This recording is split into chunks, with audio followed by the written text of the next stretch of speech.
A Harmony of the Gospels for Students of the Life of Christ by A.D. Robertson. 759.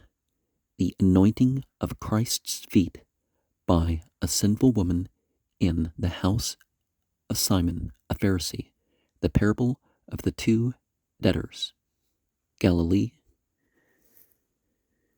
This anointing in Galilee must be distinct from the anointing at Bethany, near Jerusalem, more than a year later.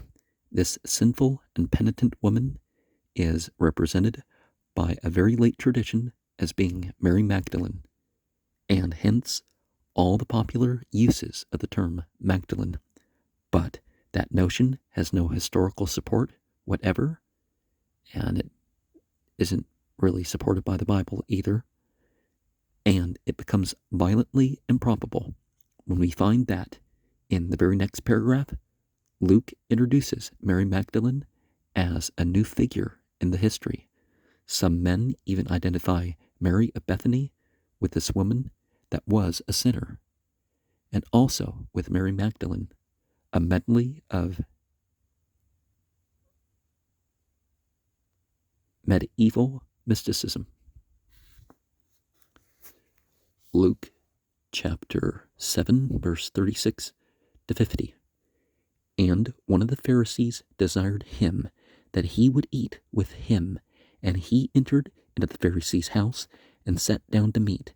And behold, a woman which was in the city a sinner, and when she knew that he was sitting at meat in the Pharisee's house, she brought an alabaster, or a flax, cruse of ointment, and standing behind at his feet, weeping, she began to wet his feet with her tears, and wiped them with the hair of her head, and kissed his feet. In Greek, kissed much his feet, and anointed them with ointment. Now, when the Pharisee which had bidden him saw it, he spake within himself, saying, This man, if he were a prophet, some ancient authorities read the prophet, would have perceived who and what manner of woman this is which toucheth him, and she is a sinner. Well, even if the person wasn't known as a sinner, in other contexts it would have been not acceptable, just someone to even shake your hand. And Jesus answering said unto him, Simon, I have somewhat to say unto thee. And he saith, Master, say on. Or teacher, say on. A certain leader had two debtors. The one owed 500 pence. The word in Greek denotes a coin worth about 17 cents.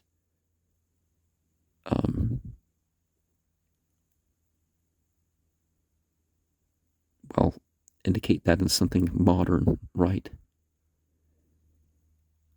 And the other 50,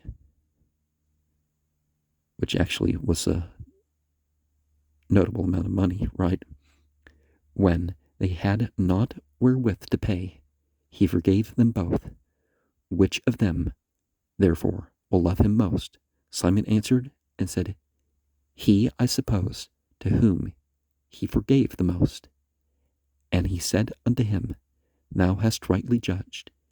And turning to the woman, he said unto Simon, Seest thou this woman? I entered into thine house.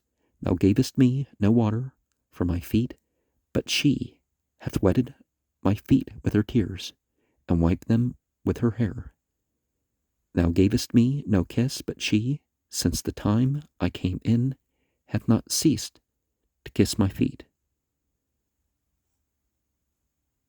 or kiss much my feet. My head with oil thou didst not anoint, but she hath anointed my feet with ointment. Wherefore I say unto thee, her sins, which are many, are forgiven.